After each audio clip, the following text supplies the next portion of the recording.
신약 성경 요한 1서 1장 페이지로 신약 388페이지 요한 1서 1장 1절부터 10절까지의 말씀. 태초부터 있는 생명의 말씀에 관하여는 우리가 들은 바요, 눈으로 본 바요, 주목하고 우리 손으로 만진 바라. 이 생명이 나타내신 바 된지라.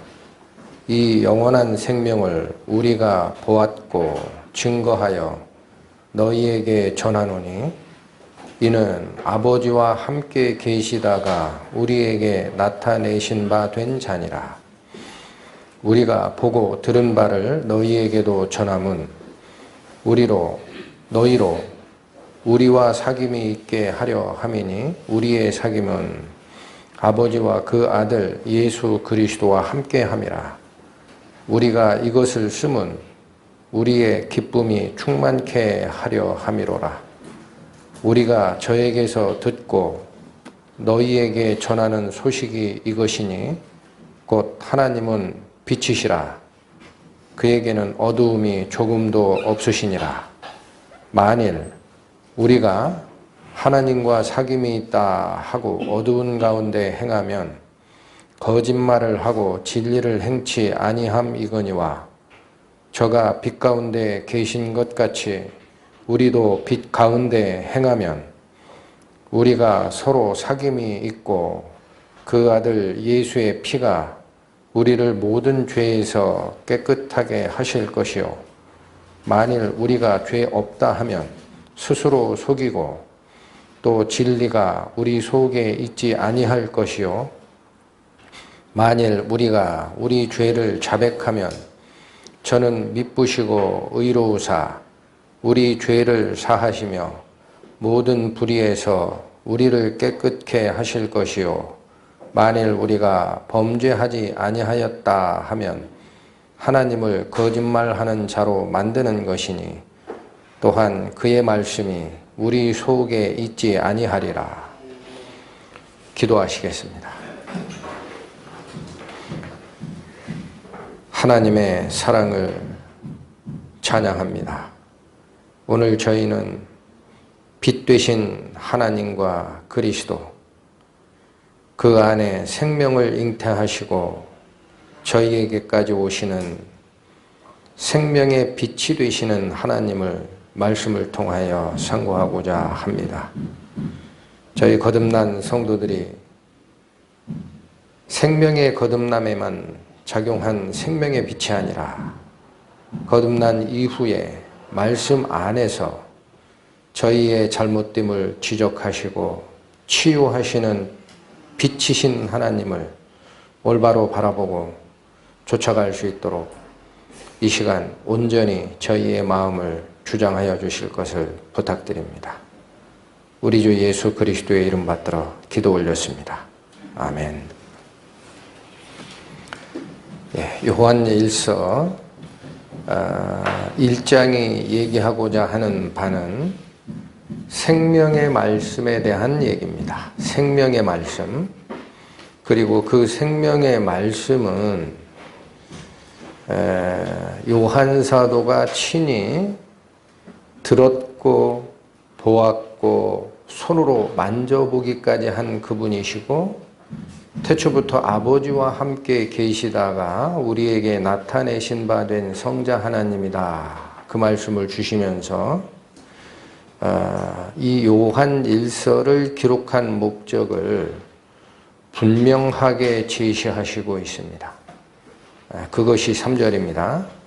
우리가 보고 들은 바를 너희에게도 전함은 너희로 우리와 사귐이 있게 하려 함이니 이렇게 언급을 하고 계시고 더 중요한 것은 이 너희와 우리 간의 사귐, 다시 얘기하면 성도 간의 교제는 이어지는 말씀 우리의 사귐은 아버지와 그 아들 예수 그리스도와 함께 하는 것이 본질이다. 이 말씀을 주셨습니다. 자, 그래서 1, 2절에 있는 이 말씀, 태초부터 있는 생명의 말씀, 2절에서는 이 생명이 드러난 바 된 형태로 임했고 그분은 바로 아버지와 함께 계시다가 우리에게 나타내신 바 된 자다. 이걸 언급하고 계십니다. 자, 그러면 이 말씀은 정확하게 어떤 말씀과 동일한 말씀을 하시고 계시는 것입니까? 요한복음 1장 1절이 증거하는 말씀과 같습니다.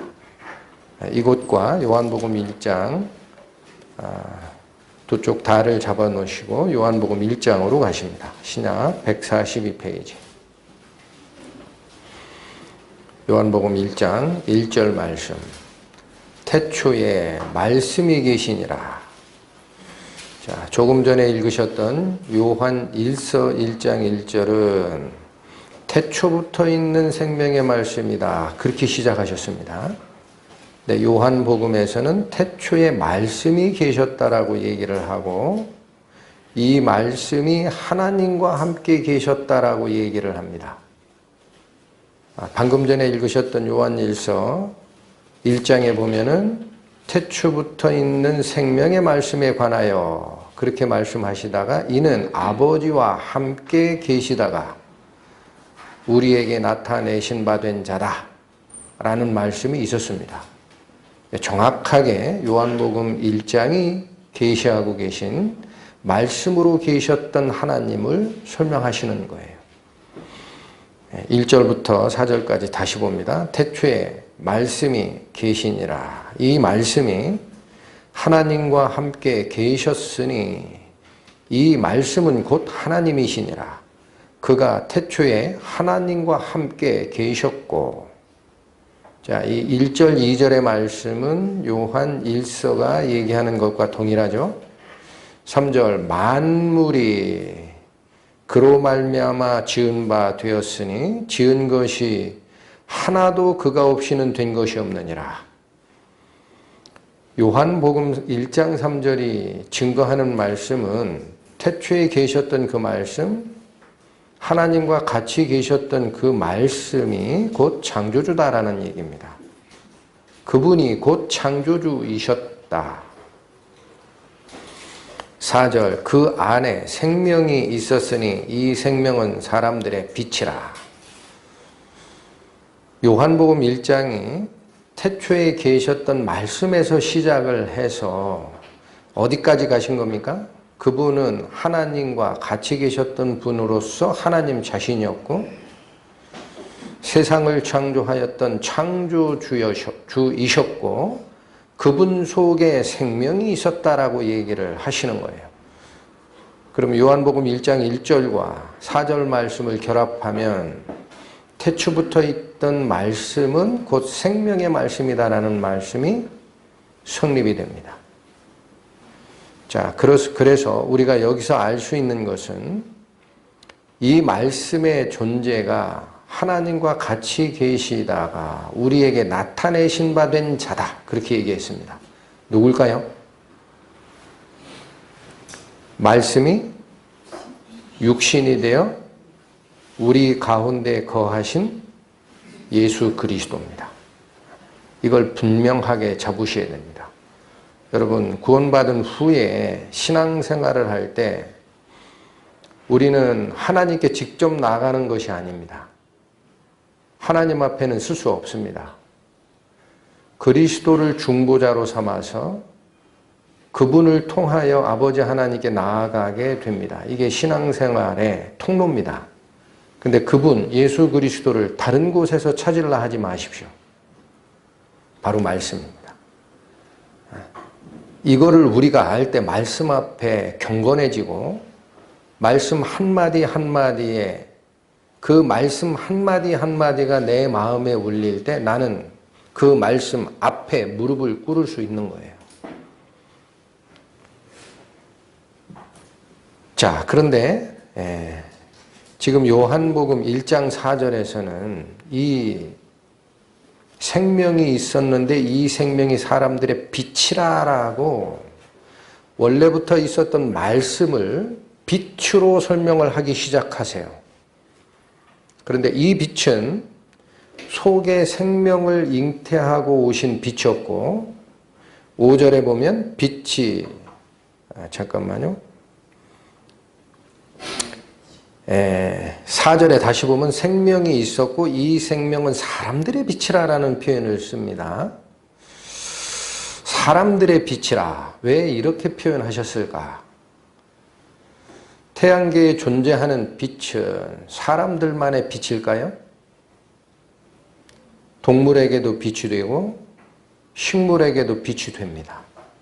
근데 요한복음에서 시작하신 태초부터 있는 말씀의 존재를 생명을 잉태하신 빛이라고 설명하시면서 제한을 해 놓으셨습니다.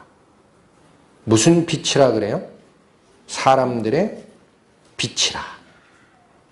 그러면 지금 복음서에서 주장하고자 하는 이 생명의 말씀은 그 핵심이 뭐를 가리키고 있어요? 화살표가? 식물이나 동물이나 자연계의 빛을 가리키는 게 아닙니다. 사람과 관계된 생명을 지시하고 있어요. 화살표가. 그래서 이 사람과 관련된 이 빛을 구절이 받고 있는 겁니다. 구절로 갑니다. 참 빛, 곧 세상에 와서 각 사람에게 비추는 빛이 있었나니 여기도 또한 같습니다. 자연계에 있었던 빛과 다르다라는 얘기를 하시고 싶은 거예요. 그래서 참빛이라고 빛을 다시 정의하십니다. 이것이 진리의 빛, 진정한 빛, 참빛이다. 이 빛이 세상에 와서 누구에게 비치고 있습니까? 동물도 아니고 식물도 아니고 각 사람에게 비치는 참빛이 따로 있었다라는 거예요. 그러니까 성경이 말씀하시는 이 빛은 유독 왜 사람에게 빛이라 하시고 사람에게 비치고 있었다라고 표현하느냐? 영적 존재로 지음을 받은 3차원 공간의 유일한 존재 인간에게 새로운 생명을 주는 것이 바로 복음이기 때문에 동식물에게는 이 빛이 참빛으로 다시 작용할 이유가 없어요. 그들에게는 영이 없습니다. 유일하게 하나님의 형상을 본받아 지음을 받았던 인간. 그러나 죄에 물들면서 참 하나님의 형상을 잊어버린 인간에게 새로이 그리스도의 빛이 비치면은 사람에게 진정한 생명을 가져다주는 그 역할을 하느니라. 이게 구절의 핵심입니다. 각 사람에게 비치는 빛이다. 자, 그러면 이 빛이 비쳤을 때는 사람이 어떻게 바뀔까요? 네. 성경 말씀을 통해 찾아봅니다. 골로새서 신약성경 324페이지 골로새서 1장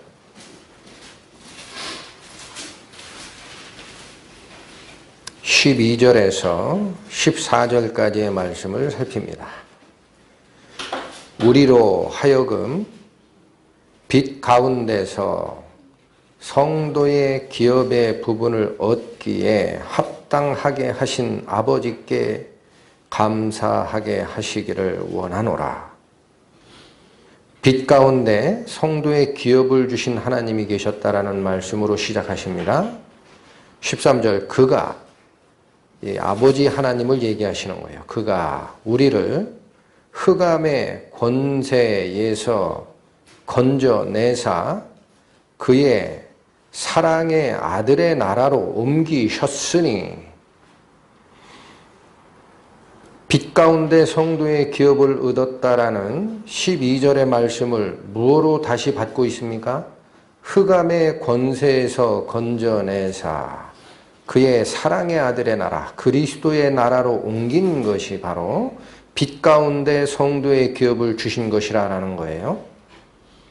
그리고 14절, 그 아들 안에서 우리가 구속 곧 죄사함을 얻었도다.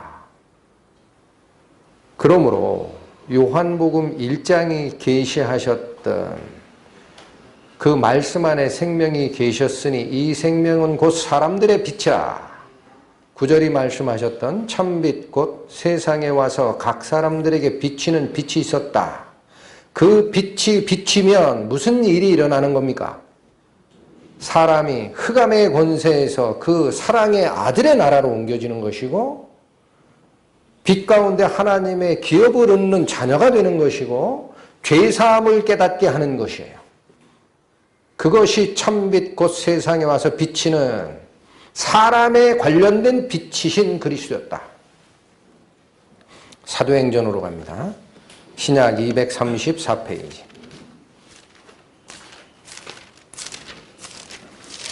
사도행전 26장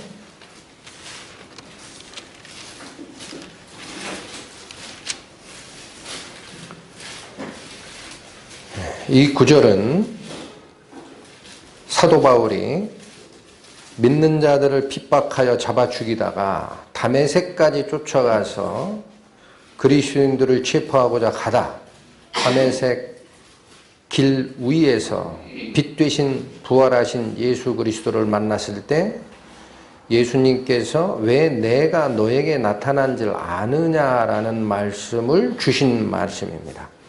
16절에서 18절, 사도행전 26장 16에서 18절.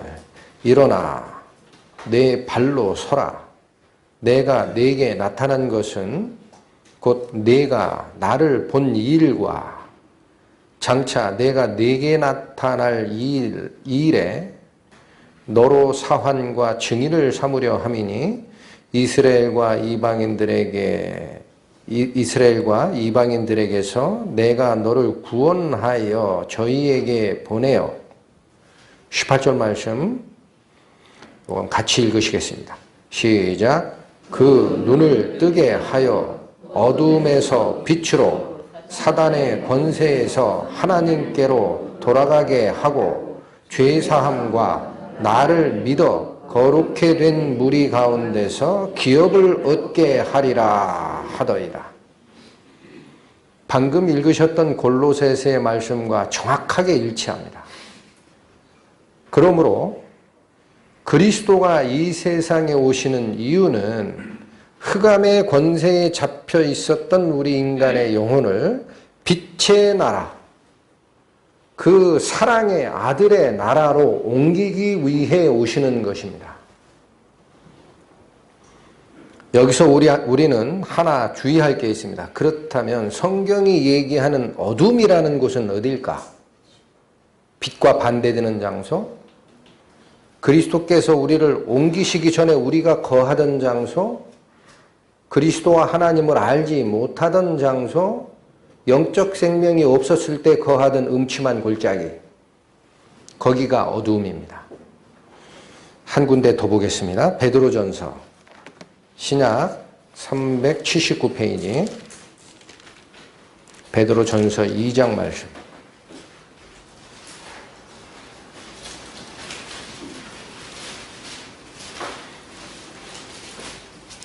오직 베드로전서 2장 9절입니다. 오직 너희는 택하신 족속이요 왕같은 제사장들이요 거룩한 나라요 그의 소유된 백성이니. 여긴 신분이에요. 이러한 신분으로 우리가 거듭난 건데 왜 이러한 신분을 만들어 줬느냐? 이유가 이는이로 시작하는 후반절이에요. 왜 이러한 신분을 우리에게 허락하셨느냐? 이는 너희를 어두운 데서 불러내어 그의 기이한 빛에 들어가게 하신 자 누굽니까? 하나님. 의 아름다운 덕을 선전하게 하려 하심이라. 우리에게 구원을 주시고 하나님의 백성을 삼아주시고 왕같은 전권을 행사하는 제사장 무리로 세워주신 이유는 어두운 데서 불러내서 어디로 들어가게 한 하나님의 은혜? 귀한 빛에 들어가게 하신 하나님의 은혜를, 그 은혜를 선전하게 하기 위해 우리를 불러내신 겁니다. 여기서는 생명의 빛이라는 말 대신 베드로 사도는 귀한 빛이다 그렇게 설명을 합니다. 신비한 빛이다. 이것은 우리가 눈으로 보았던 태양빛이 아니고 촛불도 아니고 전기빛도 아닙니다. 신비한 힘을 가진 빛이시다. 이 빛이 인간에게 비치면 어떤 일이 일어나게 됩니까? 이 빛은 의의 빛입니다. 죄인된 우리 인간이 이 빛 되신 그리스도 앞에 섰을 때 우리의 죄악됨을 깨닫게 하는 의의 빛이십니다. 낱낱이 드러납니다. 죽을 수밖에 없었구나. 내가 가던 길은 낭떠러지였구나. 또한 이 빛은 우리를 자신의 길에서 돌이켜 하나님께 돌아가고자 하는 마음을 주시는 인도의 빛이십니다. 내 길이 잘못됐으니 어찌 이후에 이 어두움의 골짜기에서 다시 살리오. 하나님께로 돌아가겠나이다. 또한 이 빛은 거듭나게 하는 생명을 가진 빛이십니다. 그 말씀이 우리 영혼에 노크를 하시고 우리 마음을 울리실 때 우리는 비로소 하나님의 은혜의 복음을 깨닫게 됩니다. 거듭나게 하는 생명의 빛. 그것으로 끝이질 않고 구원받은 우리 성도들에게는 다시 어두움 속에서 살고 있는 그 생활에 치유와 권면과 능력을 주시는 빛이십니다. 이게 신비의 빛이라고 표현하신 말씀으로 계신 그리스도, 아직 살아계시고 하나님 우편에 계신 그리스도의 빛, 그 빛을 얘기하는 거예요. 문제는 어두움이라는 것이 그럼 반대쪽에 있을 거 아니겠습니까? 어두움은 뭡니까? 과거 우리를 빛으로 나가지 못하게 다리를 잡고 있었던 그 유혹의 세력, 이 세상 공중의 권세 잡은 자, 흑암의 권세 잡은 자, 사탄이 거하는 장소가 어둠이요 바로 흑암이요 떳떳지 못함입니다. 마태복음 8장 가십니다. 신약 12페이지.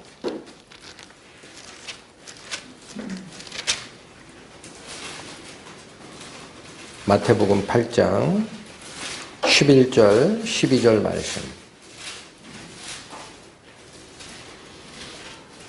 또 너희에게 이르노니 동서로부터 많은 사람이 이르러 아브라함과 이삭과 야곱과 함께 어디에 앉으려니와? 천국에 앉으려니와. 12절 나라의 본 자손들은 바깥 어두운 데 쫓겨나서 거기서 울며 이를 갈미 있으리라. 12절이 얘기하는 바깥 어두운 곳, 이곳은 천국이 아닙니다. 분명합니다. 사방에서 사람들이 아브라함과 이삭과 야곱과 함께 천국에 들어가는 일이 있다라는 거예요. 여기서 얘기하는 동서로부터 많은 사람이라는 표현은 당시에 그리스도를 영접하지 않았던 이스라엘 백성들에게 하는 말씀으로 이방인을 얘기합니다. 이방인, 하나님을 모르던 자, 동쪽에 살던 자, 서쪽에 살던 자, 북쪽에 살던 자, 남쪽에 살던 자, 하나님을 잊고 살던 자, 그 모든 자들이 천국에 들어가는 회개의 기회를 얻을 것이나 바로 나라의 본자손으로 기록됐던 구약의 나의 택한 백성 이스라엘은 그리스도를 거부한 이유 때문에 바깥 어두운 데 쫓겨나 거기서 울며 이를 갈미 있으리라 라고 경고하신 말씀에 이 말씀이 나와요. 바깥 어두운 데는 천국이 아닙니다. 이해하시겠습니까? 그러므로 복음서에 나오는 어두운 데 내어 쫓긴다라는 말씀은 분명하게 들으셔야 돼요. 버림받는다라는 뜻입니다. 천국에서 버림받는 곳이 어두운 곳이에요. 천국 근처에 어두운 곳이 없습니다. 또 보시겠습니다. 베드로 후서로 갑니다. 베드로 후서 2장 신약 386페이지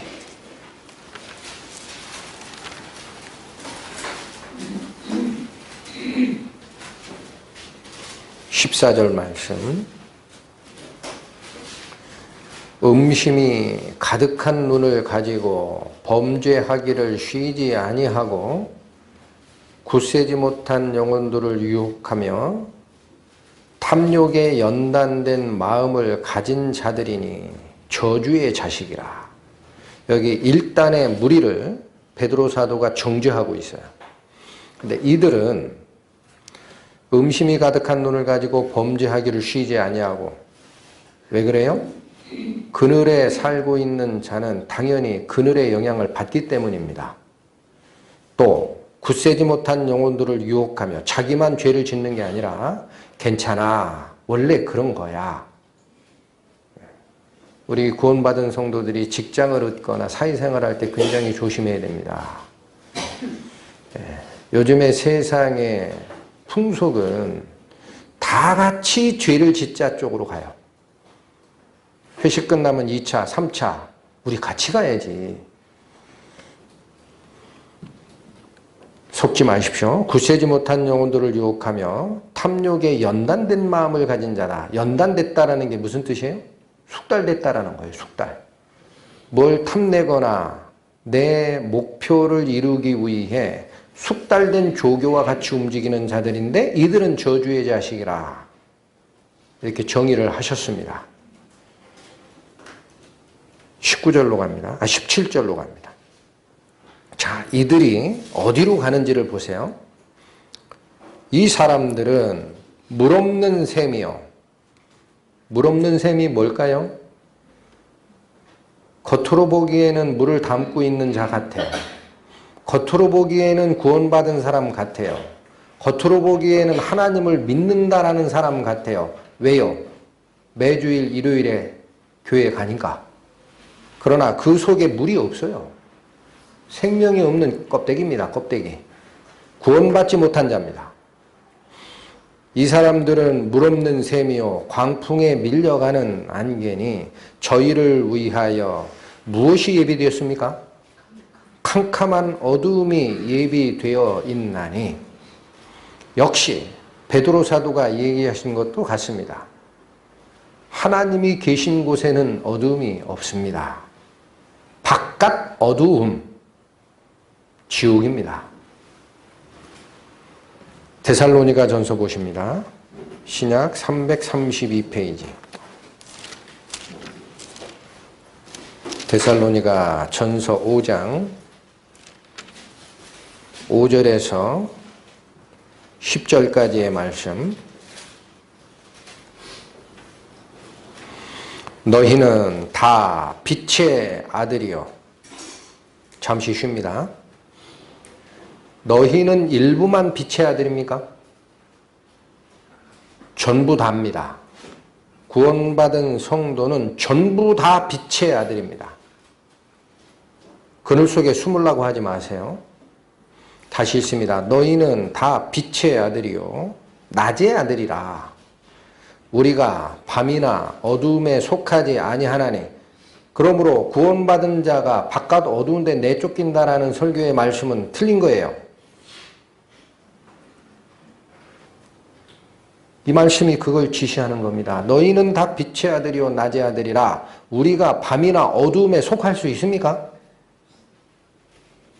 구원 받았는데 질책을 받기 위해 어둠에 내쫓긴다라는 설교가 맞는 말입니까? 복음서의 경고가 우습게 느껴지는 거예요. 그분들은. 맞지 않는 얘기입니다. 우리는 어둠에 속하지 아니한 자입니다. 그러므로 6절 우리는 다른 이들과 같이 자지 말고. 이제부터는 우리의 권면의 말씀이에요. 그러므로 우리는 다른 이들과 같이 자지 말고 깨어 근신할지니라. 어떤 명령이 나왔습니까? 잘 수 있다라는 거예요. 이런 명령과 경고의 말씀은 빛의 아들이고 어둠에 속하지 아니한 낮의 아들들도 잘 수 있다. 영혼이 잠자는 상태가 될 수 있다. 7절 자는 자들은 밤에 자고 취하는 자들은 밤에 취하되 우리는 낮에 속하였으니 근신하여 믿음과 사랑의 흉배를 붙이고 자 우리의 생명이 되는 장기의 가장 핵심이 가슴에 있어요. 이걸 보호하는 보호막은 믿음과 사랑의 흉갑이라고 합니다. 믿음과 사랑의 흉갑을 가슴에 붙이고 구원의 소망의 투구를 쓰자. 9절 말씀 하나님이 우리를 세우심은 자 이런 말씀이 나올 때 그냥 듣고 지나치지 마시기 바랍니다. 우리를 세우심은이라는 표현은 우리를 구원하신 목적입니다. 이것이 우리를 구원하신 목적은 노하심에 이르게 하심이 아니요 오직 우리 주 예수 그리스도로 말미암아 구원을 얻게 하신 것이라. 항상 아버지의 뜻은 우리가 구원을 받은 후에 잘못한다 하더라도 노하심에 있지를 않아요. 즉 심판하겠다라는 쪽에 있는 게 아닙니다. 왜냐? 이미 우리는 하나님의 노하심, 그분의 진노로부터 그리스도 속으로 피하여 하나님의 구원으로 옮긴 바 된 자입니다. 그게 은혜입니다. 그런데 구원받은 후에도 뭔가 잘못을 하면 하나님이 왜 자꾸 경계의 말씀을 주실까요? 매를 대겠다라는 데 뜻이 있는 것이 아닙니다. 여러분 히브리서 12장 가시면 징계의 목적을 분명하게 얘기를 합니다. 너희 육신의 아버지들도 일시적으로 너희를 옳은 방향으로 돌아오게 하기 위하여 징계를 하였으나 오직 위에 계신 아버지께서는 어떤 목적으로 너희를 징계한다? 그의 거룩함에 참여케 하기 위하여 징계하신다. 이게 목적이에요. 그러니까 이 말씀도 같은 얘기입니다. 9절 하나님이 우리를 세우심은 노하심에 이르게 하심이 아니요 오직 우리 주 예수 그리스도로 말미암아 구원을 얻게 하신 것이라. 예수께서 이유가 더 정확하게 나옵니다. 10절 예수께서 우리를 위하여 죽으사 우리로 하여금 어떻게 하려고? 깨든지 자든지 자기와 함께 살게 하려는 목적이 우리를 세우신 목적입니다. 구원받은 성도는 이 말씀을 명심해야 합니다. 마음속에 새겨 넣어야 합니다. 달려가면서도 읽을 수 있게 머리 이마와 네 오른손 왼손에 새겨서 넣으라. 우리를 구원하신 목적은 다른 거 다 잊으셔도 됩니다. 뭘 위해 우리를 구원하신 거예요? 깨든지 자든지 그리스도와 함께 살게 하려고 우리를 구하신 거예요. 여러분 그리스도와 동행하십니까? 그리스도와 동행하시나요? 같이 생활하시고 계십니까? 내가 마음이 좋을 때만 가서 아련하는 벽장에 모셔놓은 그리스도 아니십니까? 내 마음에 그늘이 있어요. 아, 예수님 잠깐 저기 가 계시죠. 내가 이거 해결하고 가서 뵐게요. 그러한 예수님을 모시는 것은 아닙니까? 이것은 무슨 뜻입니까? 깨든지 자든지 같이 있어라. 잘 때가 어느 때예요? 잘 때. 어둠 속에 있을 때입니다. 내 행실이 비록 성도로서 아직 하나님 앞에 쓸 수 없는 과거의 그 유혹, 과거의 버릇, 그 속에 아직 내 다리 한쪽이 담겨 있다 하더라도 자는 상태입니다. 그러나 그리스도는 같이 가셔야 돼요. 여러분. 깰 때만 같이 가는 하나님이 아닙니다. 자든지 깨든지 그리스도와 함께 살기 위해서 너를 살렸다. 너는 더 이상 어둠에 속한 자식이 아니라 빛의 자녀라. 이 말씀이 마음에 울림이 되십니까? 오늘 드리고 싶은 말씀이 바로 이겁니다. 우리는 자칫 잘못하면 내가 하나님 앞에 올바른 길로 가지 못할 때가 많아요. 인간이 부족하니까. 그러면 꼭 하나님과 등집니다. 하나님 잠깐만, 예수님 잠깐만. 제가 이 모습으로 예수님은 만날 수 없어요. 성경이 피기 싫어집니다. 싫어지는데 자꾸 읽으라고 하니까 의무로 느껴지는 거예요. 성경 말씀이. 그게 하나님과 같이 하는 삶이 아니다라는 거예요. 그게 속고 있는 겁니다. 어느 속으로 들어가는 모습입니까? 빛 대신 그리스도 앞에 드러날 수 없는 나의 약함, 나의 과거의 허물이 보이면서 어둠 속으로 들어가는 모습이에요. 그게. 그 어둠의 존재는 누굽니까? 금방 증거해드렸죠. 어둠의 존재는 이 흑암의 권세 잡은 자 마귀. 예수 그리스도와 하나님의 말씀 앞에 나를 드러내기 힘든 부분이 있더라도 그 부분으로 인하여 나는 잠깐만 하나님 하고 그늘 속으로 숨는 자는 사탄에게 속는 거예요. 여러분 분명하게 기억하세요. 그 속는 거예요. 여기 말씀이 분명히 얘기하는 것은 우리를 다시 구하신 목적이 뭡니까? 자든지 깨든지 그리스도와 같이 가는 거예요. 거기에 치유가 있고 다시 공급함이 있고 하나님이 허락하신 기쁨이 있어요. 본절로 돌아갑니다. 요한일서 1장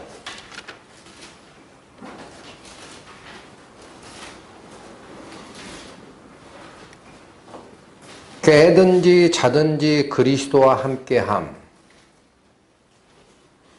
데살로니가전서 5장에서 얘기하시던 그 말씀이 요한일서 1장 3절입니다. 읽겠습니다. 우리가 보고 들은 바를 너희에게도 전함은 너희로 우리와 사귐이 있게 하려 함이니. 잠깐만 끊습니다. 사귐이라고 표현된 단어가 있습니다. 이 단어는 헬라어의 의미로는 코이노니아라고 읽습니다. 그게 교제입니다. 교제. 뜻은 우리가 성도의 교제 이런 얘기 많이 하죠. 뜻은 너무 쉬워요. 함께 나누다라는 뜻입니다. 함께 하다, 함께 나누다, 함께 공유하다. 이게 사귐입니다. 다시 3절을 읽습니다. 우리가 보고 들은 바를 너희에게도 전함은 너희로 우리와 함께함이 있게 하려 함이라. 사람과 사람 간의 함께함이 아닙니다. 이어집니다. 우리의 함께함은 아버지와 그 아들 예수 그리스도와 함께함이라. 이제 뜻이 분명히 드러납니다. 사귐이란 말을 함께함으로 바꿔주세요.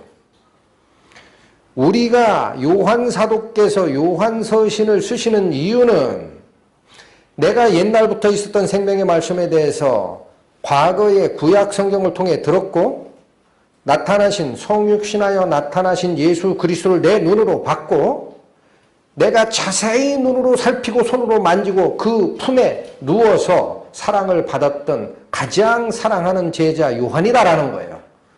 내가 들은 것을 증거하는 것이 있다. 그분은 아버지 하나님과 같이 계셨다가 지금 나타나신 성육신하신 말씀이셨고 생명의 말씀이셨는데 이 말을 너희에게 전하는 이유가 있다. 무엇이다? 성도의 교제를 위해 이 서신을 쓰는데 그 성도의 교제의 핵심은 성부 하나님과 성자 하나님 그리스도와 함께하는 것이 교제다. 그리스도와 함께하는 그 기쁨, 그걸 너희에게 알려주고 싶었다라는 거예요.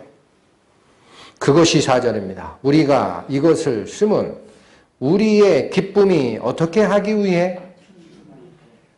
여러분, 그리스도, 살아계신 빛이신 그리스도와의 교제가 내가 자든지 깨든지 그와 함께 살게 되는 때에는 바로 이 기쁨이 허락되는 거예요.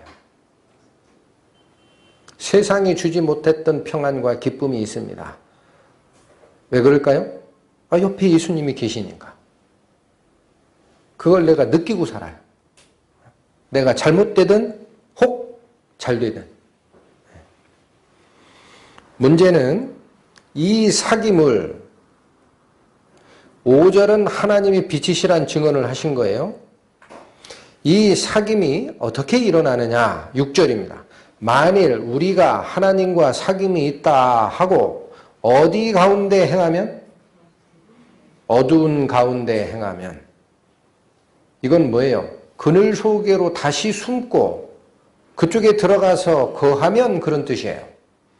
분명히 빛의 아들, 빛의 자녀라고 선언을 받았는데도 불구하고 자든지 깨든지 그와 함께 살게 하려 우리를 살리셨다 라는 말씀을 알고 있음에도 불구하고 내가 하나님과 사귐이 있다라고 말로 이부르는 해요.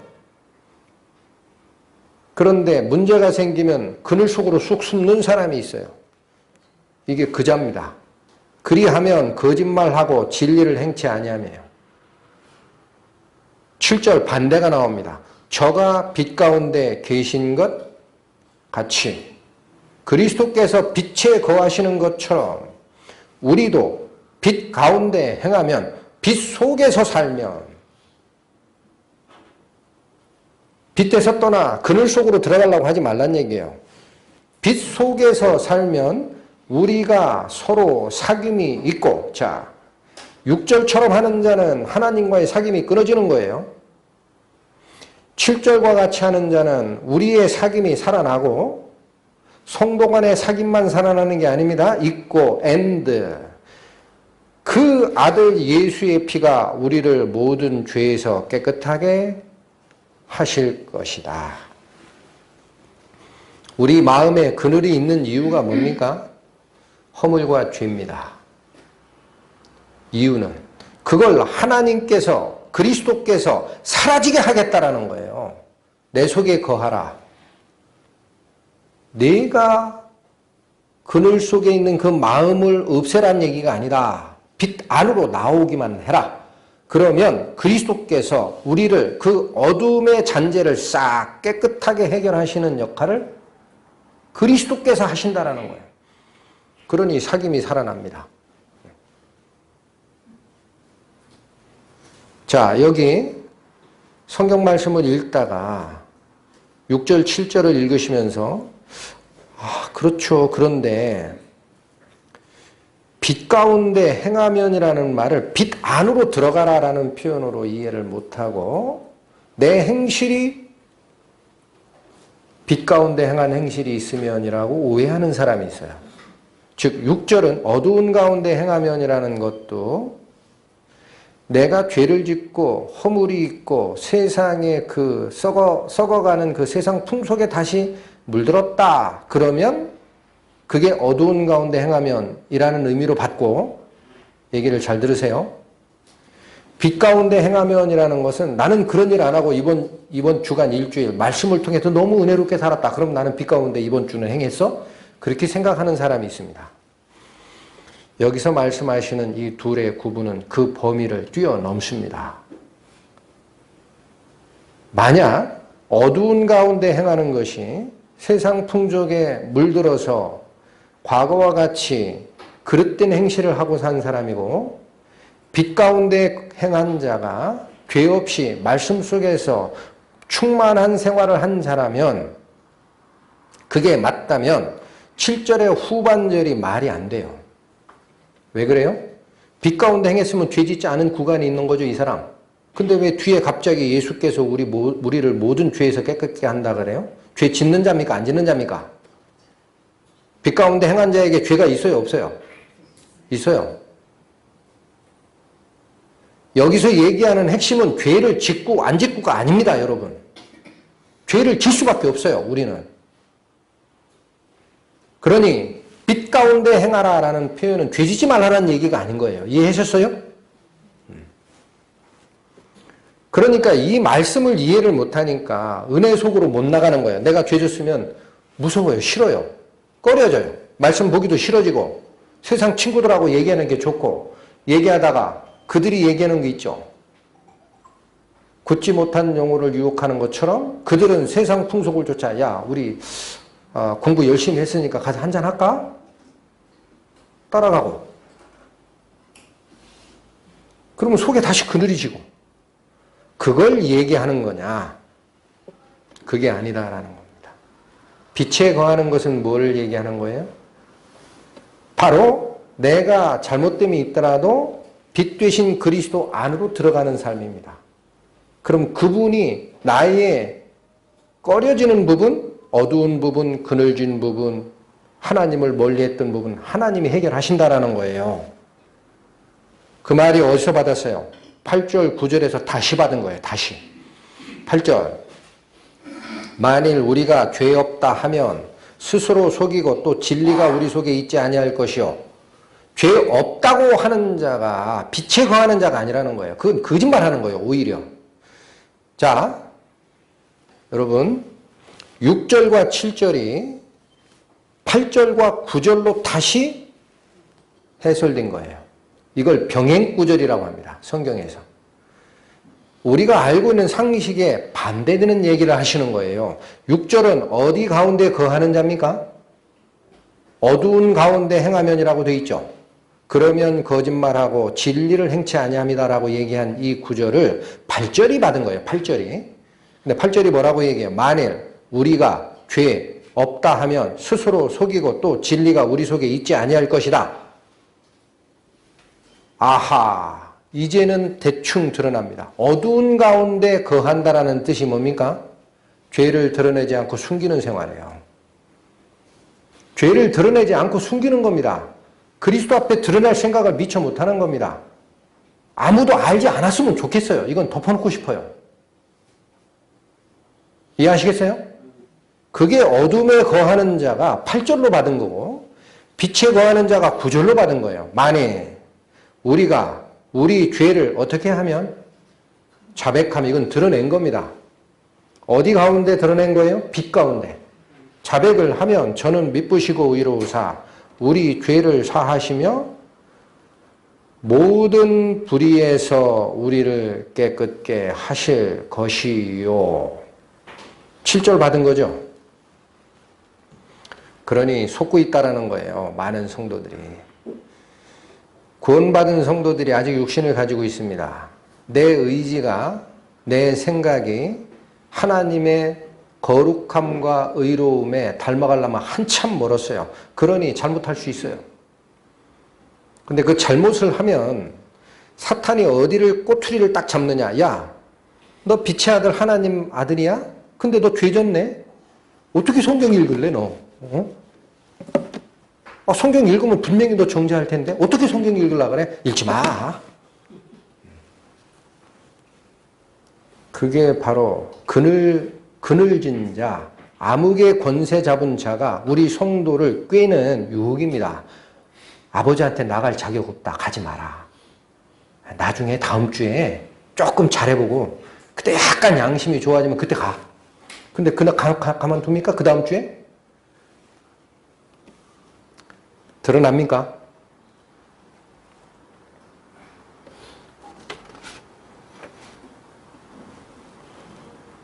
자, 오늘 같이 상고하고 싶은 바로 핵심 주제가 빛 가운데 행한다라는 것을 역시 나의 행실로 잘못 알았다라는 거예요. 그것이 아닙니다. 행실 완전한 자 하나님 앞에 없어요. 이 구절이 말씀하시는 바는 내 안에 뭐가 문제가 생깁니다. 구원받은 후에도 허물이 드러나고 하나님 앞에 떳떳지 못한 무슨 문제가 있어요. 이거는 안 돼 라는 게 있어요. 각자에게.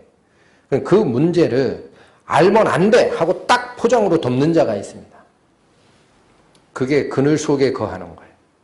어둠 속에 거하는 거예요. 특히나 이게 심해지면 어떤 단계까지 갑니까? 아무도 알면 안 돼라는 그 선언 속에 아무도 속에 자기도 집어넣어요. 그런 사람이 있어요. 나도 알면 안 된다. 이거. 그리고 잊어버려요.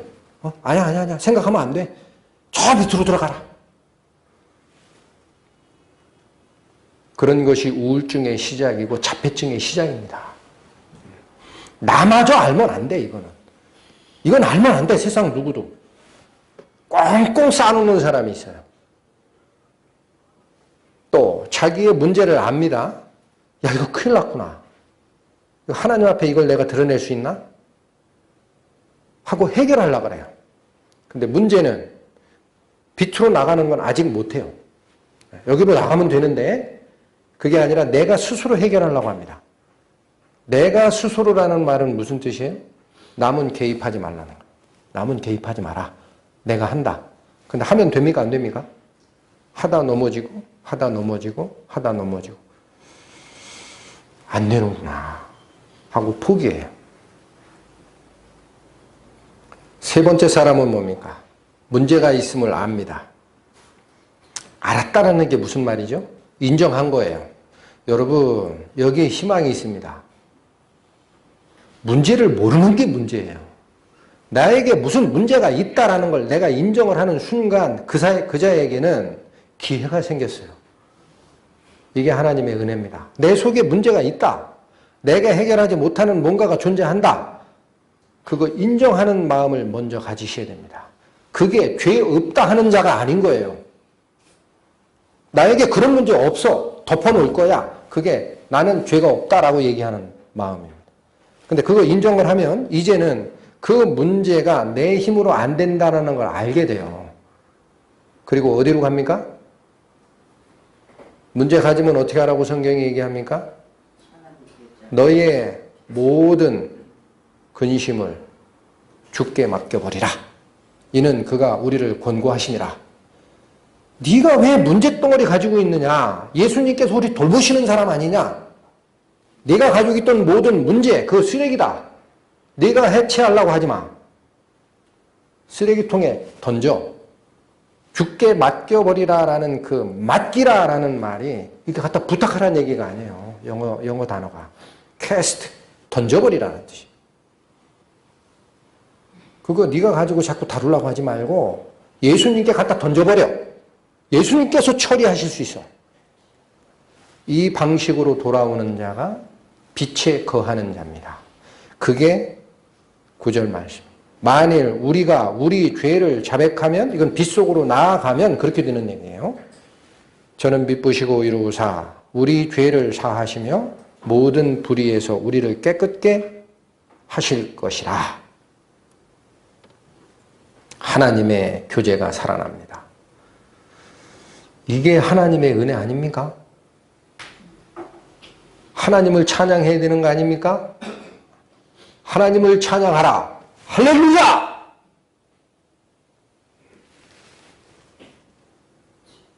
할렐루야가 그 뜻이에요. 주님을 찬양하라. 길이 있구나. 요한복음 3장으로 가십니다. 146페이지.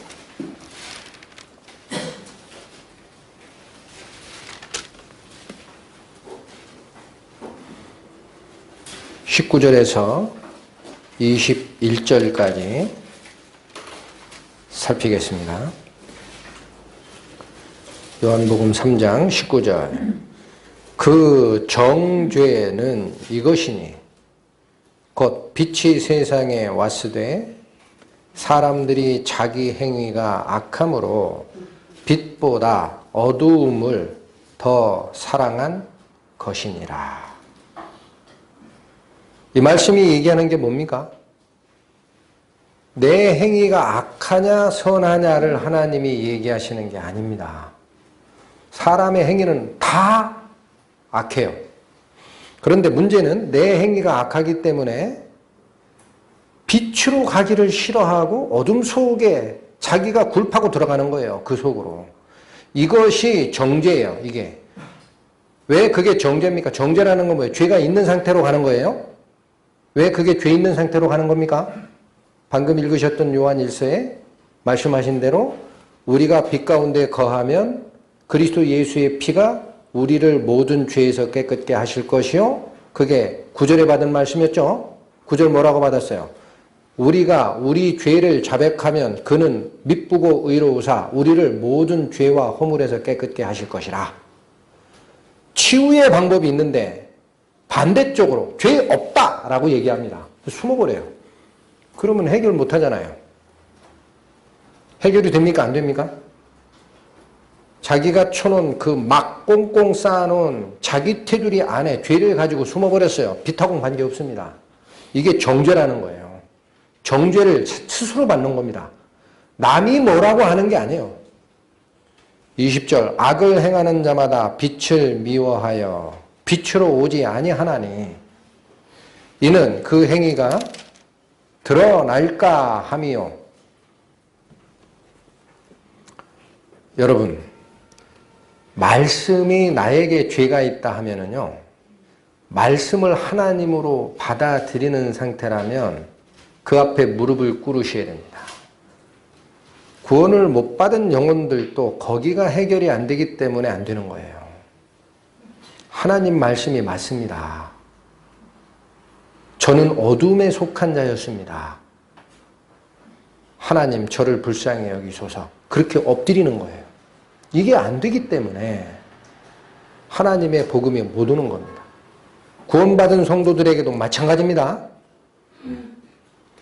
구원받은 후에 잘못된 삶을 살 때에도 바로 자기의 행실이 드러날까, 나의 약점이 드러날까 해서 빛으로 안 나오기 때문에 문제가 생기는 거예요. 그러나 21절 갑니다. 진리를 쫓는 자는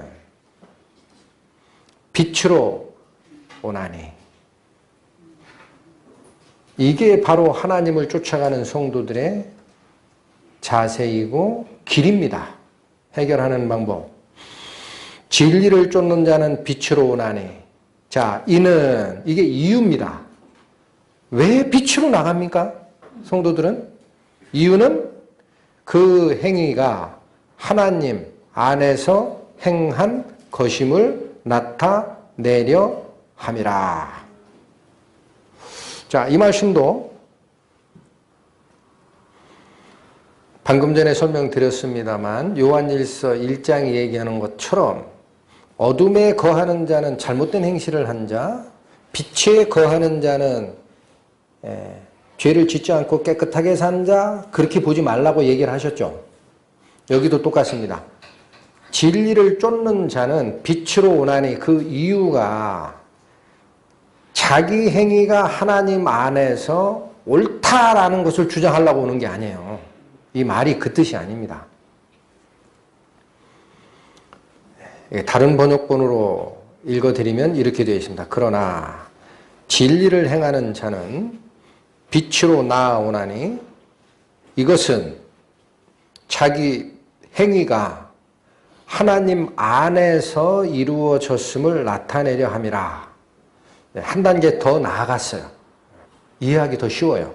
내 행동이 올바르기 때문에 그걸 드러내려고 빛으로 나가는 게 아니고 그자가 어떤 행동을 했더라도 그 행동이 하나님 안에서 치유되고 완성되는 것을 보기 때문에 나아간다는 뜻이에요. 아시겠습니까? 그게 요한일서 1장이 얘기하는 겁니다.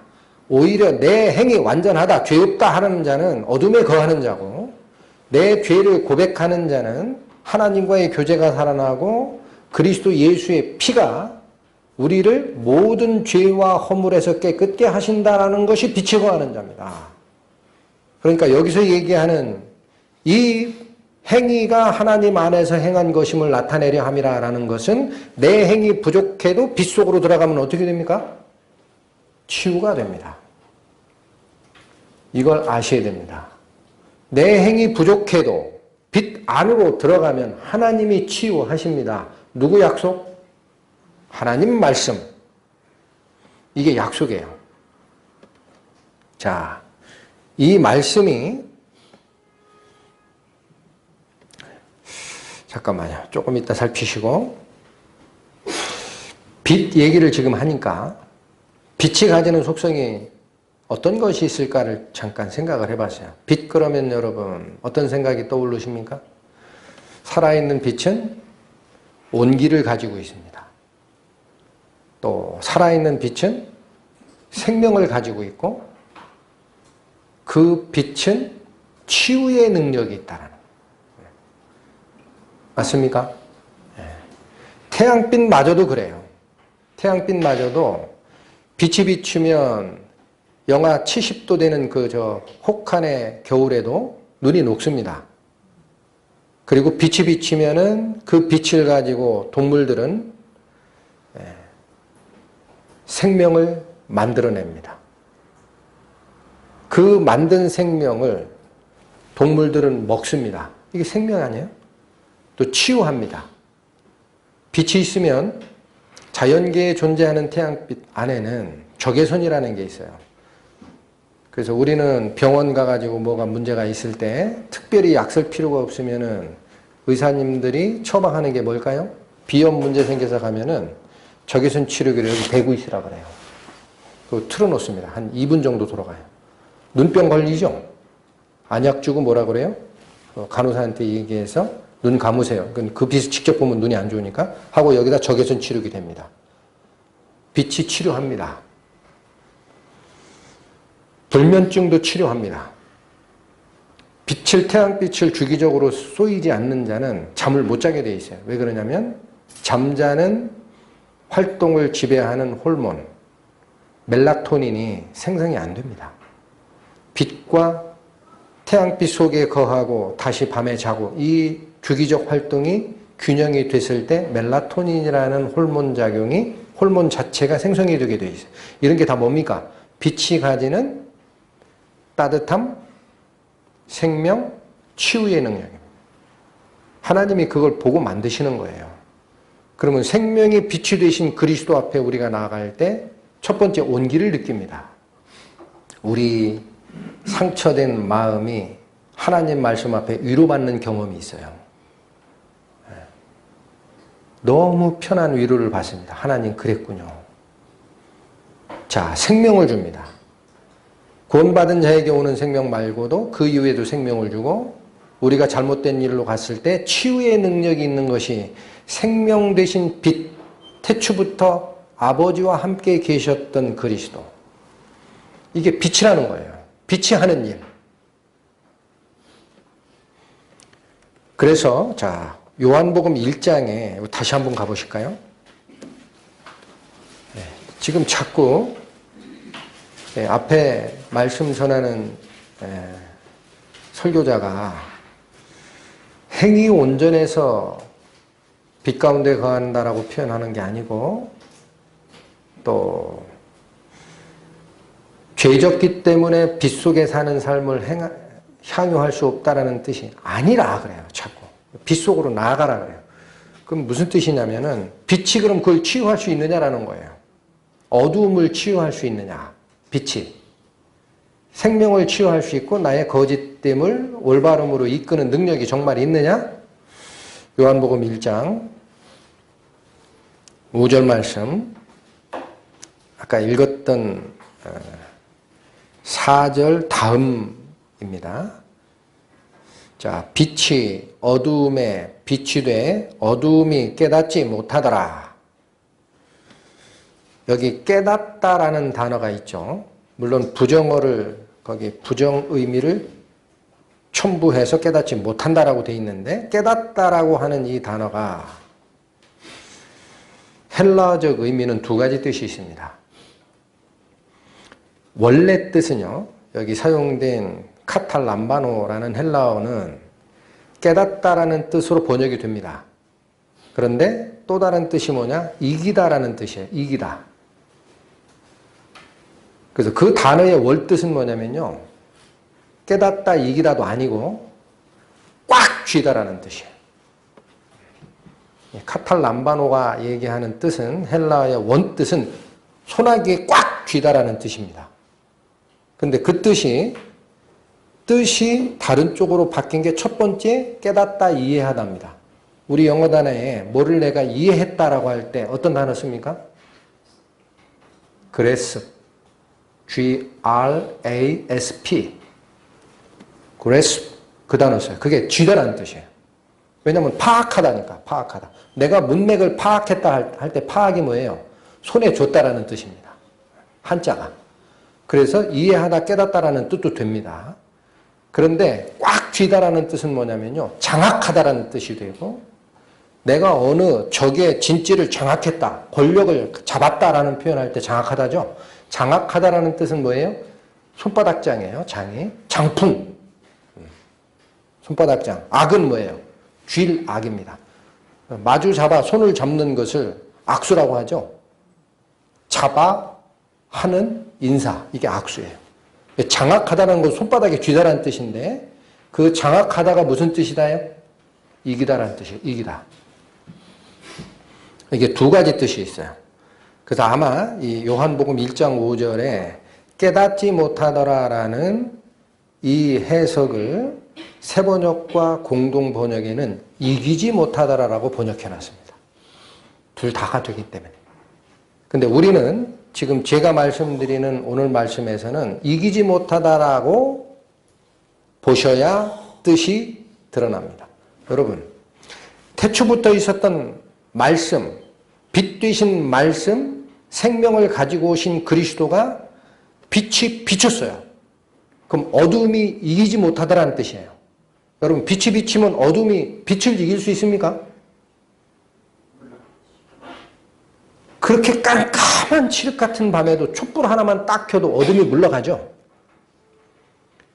어마어마하게 짙은 어둠이 있다고 가정하세요.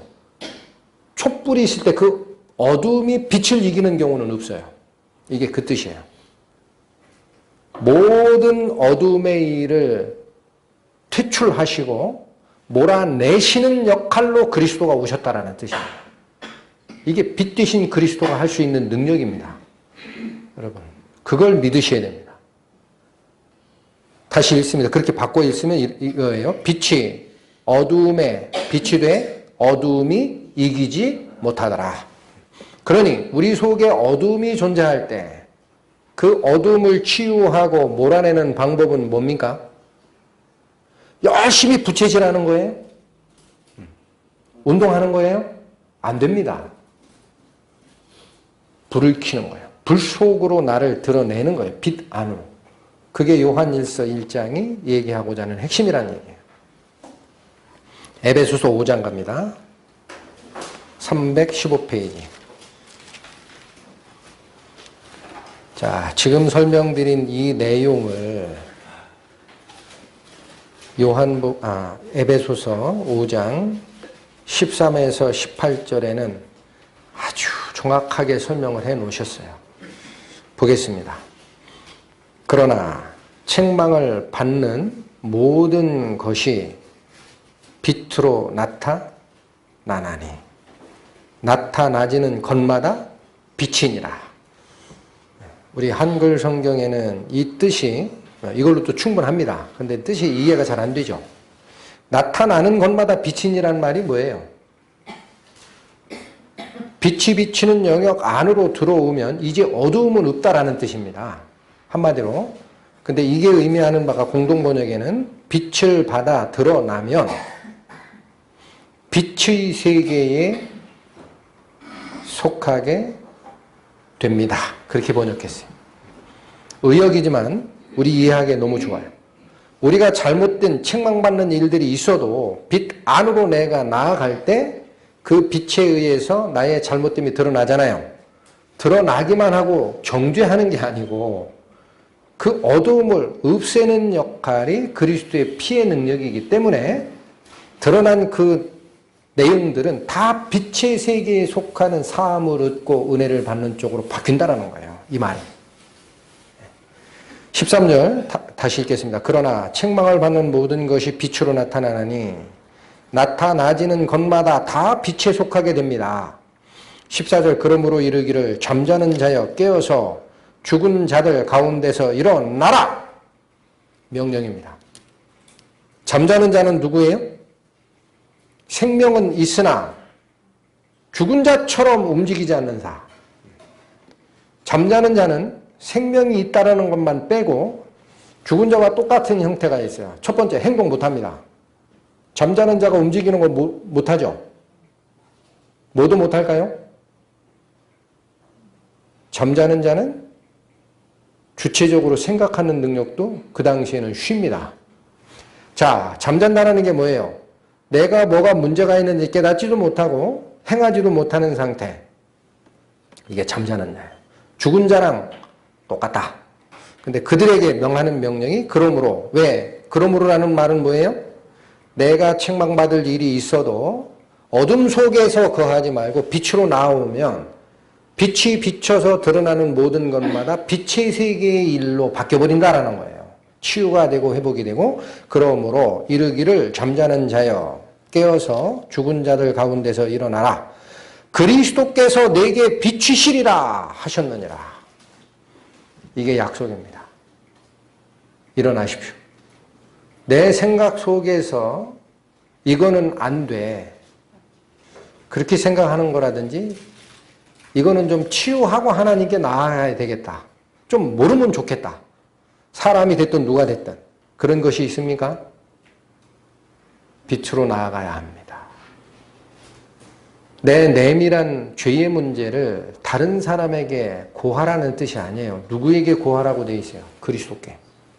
내 마음의 문을 열고 그리스도 앞에 나아가면 하나님께서 치유하십니다. 15절, 그런즉 너희가 어떻게 행할 것을 자세히 주의하여 지혜 없는 자 같이 말고 오직 지혜 있는 자 같이 하여. 16절 같이 읽겠습니다. 시작. 세월을 아끼라. 때가 악하니라. 17절도 같이 읽겠습니다. 시작. 그러므로 어리석은 자가 되지 말고 오직 주의 뜻이 무엇인가 이해하라. 이 말씀 듣는 여러분 이해하셨습니까? 주의 뜻이 뭡니까? 자지 말라는 거예요. 자지 말라는 말이 무슨 뜻입니까? 내가 책망받을 일이 있다 하여 빛 속에 나가는 것을 두려워해서 어둠에 칩거하거나 굴파고 들어가 있지 말라는 뜻입니다. 그게 하나님의 뜻이 아니다. 빛으로 나오면 책망받는 모든 것이 빛의 세계에 속하게 된다라는 약속이 있지 않느냐. 자는 자들아 그러므로 깨어나요. 깨어서 나오라. 그리스도께서 너에게 비추시리라. 이 미래형이에요. 그 자들이 그리스도의 빛을 받게 되는 겁니다.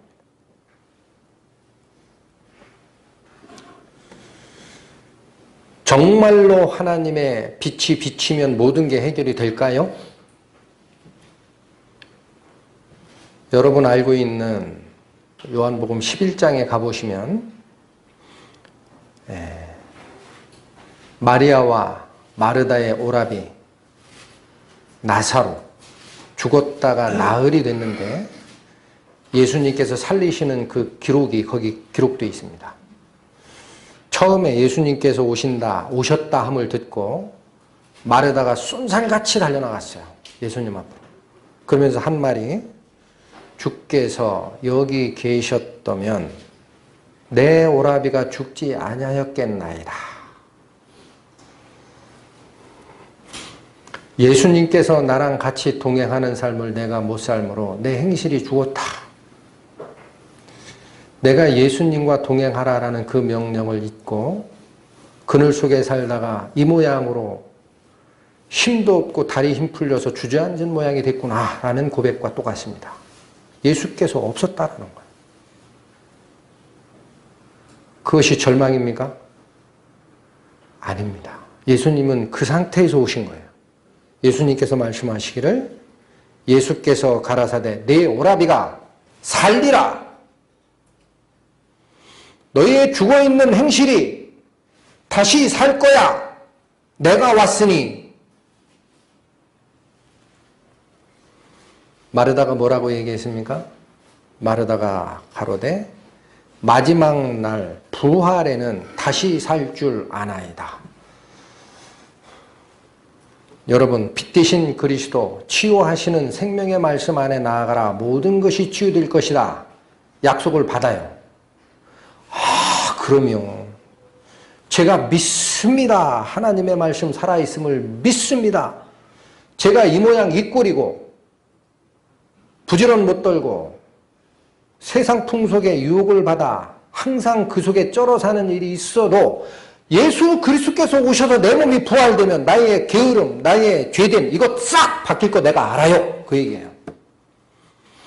부활 때는 그렇게 될 줄 내가 압니다. 여러분 그 믿음은 다 가지고 계시죠? 마르다가 그 얘기한 거예요. 처음에 예수께서 여기 계셨다면 내 오라비가 죽지 않았겠습니다. 한탄이에요. 예수님이 네 오라비가 다시 살 거야. 어느 수준에서 얘기합니까? 아 살죠. 부활 때는 나의 죽어있는 행실, 하나님 앞에 거짓된 것 다 드러나서 주 앞에서 의로운 상태가 될 걸 내가 압니다. 우리는 그런 고백밖에 못하는 거예요. 예수님이 또 얘기하십니다. 나는 부활이요 생명이니 나를 믿는 자는 죽어도 살겠고 살아서 나를 믿는 자는 영원히 죽지 아니하리라. 이것을 네가 믿느냐? 또 물었습니다. 마르다는 부활 때 완전해질 줄 알았어요. 부활 때. 예수님은 그게 아니고 마르다야 다시 들어. 나를 믿는 자는 죽어도 살아나는 게 있어. 왜 부활 때 얘기를 해? 내 행실이 지금 치유될 수 있다니까? 그 말 믿어? 또 물으신 거예요. 마르다가 뭐라고 답변하셨겠어요? 요한복음 11장 궁금해지시죠 이제? 나중에 다시 보세요. 제가 그 말씀 믿습니다. 그런 말 안 나왔어요. 아직 멀었어요. 그게 우리의 신앙입니다. 뭐라고 대답하냐? 주는 그리스도시요 하나님의 아들임을 내가 믿나이다. 원론적 얘기밖에 못해. 나 구원받았어요. 그건 알아요. 나 하나님 자녀 된 건 알고 그리스도가 하나님의 아들이시면 내가 그거는 누가 와서 목에다 칼을 대고 얘기해도 그건 나는 확실히 알아. 나 구원은 확실히 받았어요. 예. 구원 받았으면 뭐합니까? 죽은 행실이 살아나는 걸 못 믿는데? 지금 그 얘기 하시는 거예요.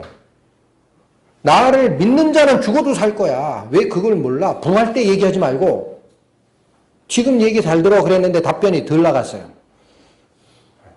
구원만 아는 신앙입니다. 이후에 예수님께서 같이 가십니다. 나사로를 어디에 묻었느냐? 무덤에 가셨어요. 예수님께서 돌을 옮기라 명하십니다. 돌을 옮기라 그랬으면 옮겨야 되죠. 왜 아직 끝난 게 아닙니까? 마르다가 대답하여 가로되 여긴 그렇게 되어 있어요. 그 죽은 자의 누이 마르다가 가로되 주여 죽은 지 나흘이 되었음에 벌써 냄새가 나나이다. 그 생각 바뀌었어요? 안 바뀌었어요? 아, 이 풀풀 썩어 시체 냄새가 나는데 행동이 어떻게 바뀝니까? 하나님. 부활 때는 바뀔 것 같아요. 네. 그 얘기하는 거 아니에요? 여전히 못 믿는 거예요. 여전히. 이게 우리의 신앙 수준이에요. 예수님이 최후의 말을 합니다. 내 말에 내가 믿으면 하나님의 영광을 보리라 하지 아니하였느냐 하시니 돌을 옮겨놓더라. 내가 이 말을 믿으면 하나님의 영광을 보리라. 내 죽은 행실이라도 나를 믿는 자는 다시 살리라. 살아있는 상태에서 나를 계속 믿느냐? 영원히 죽지 않는 방법도 있다. 이 말씀이 지시하는 바가 뭡니까? 우리를 구원하신 목적을 얘기했어요. 자든지 깨든지 저와 함께 거하게 하려 하심이라. 내 행동이 잘못됐든 잘됐든 중요한 게 아닙니다. 빛 대신 그리스도 안에서 사는 방법을 배우셔야 됩니다. 빛 대신 그리스도 안으로 들어가는 방법. 그분의 말씀 앞에 내가 어떻게 무릎을 꿇는지에 대한 방법. 이걸 알게 하기 위해 바로 이거를 증거하기 위해 사도 요한은 요한 서신을 쓰신 거예요. 그래서 뭐라고 얘기하신 겁니까? 다시 가봅니다. 요한 1서 1장 3절 4절. 우리가 보고 들은 바를 너희에게도 전함은 너희로 우리와 사귐이 있게 하려 함이니 우리의 사귐은 아버지와 그 아들 예수 그리스도와 함께 함이라. 함께 하고 계십니까? 벽장에 모셔놓은 그리스도이십니까? 4절. 우리가 이것을 쓰면 우리의 기쁨이 충만케 하려 함이라. 기뻐할 수밖에 없는 하나님의 약속이라는 거예요. 빛 안으로 나오라. 모든 것을 치유하시는 능력의 말씀, 그 하나님 그리스도의 능력이 있는데 너희는 어찌하여 빛의 자녀인데 아직도 그늘 속으로 피하고 있느냐? 빛이 비추는 양지 쪽으로 나오라.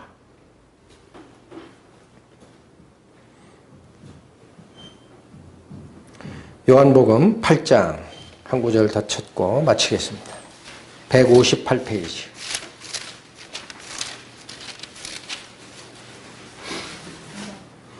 요한복음 8장 12절.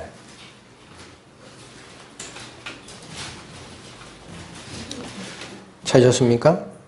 158페이지 요한복음 8장 12절. 네, 찾으셨으면 이거 같이 하시겠습니다. 시작. 예수께서 또 일러 가라사대 나는 세상의 빛이니 나를 따르는 자는 어두움에 다니지 아니하고 생명의 빛을 얻으리라. 마치겠습니다. 주님의 한없는 그 은혜에 감사와 찬양을 드립니다.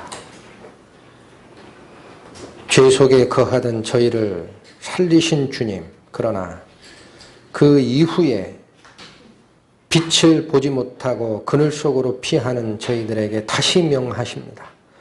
너희를 나라와 민족과 제사장으로 삼은 이유가 뭔지 아느냐?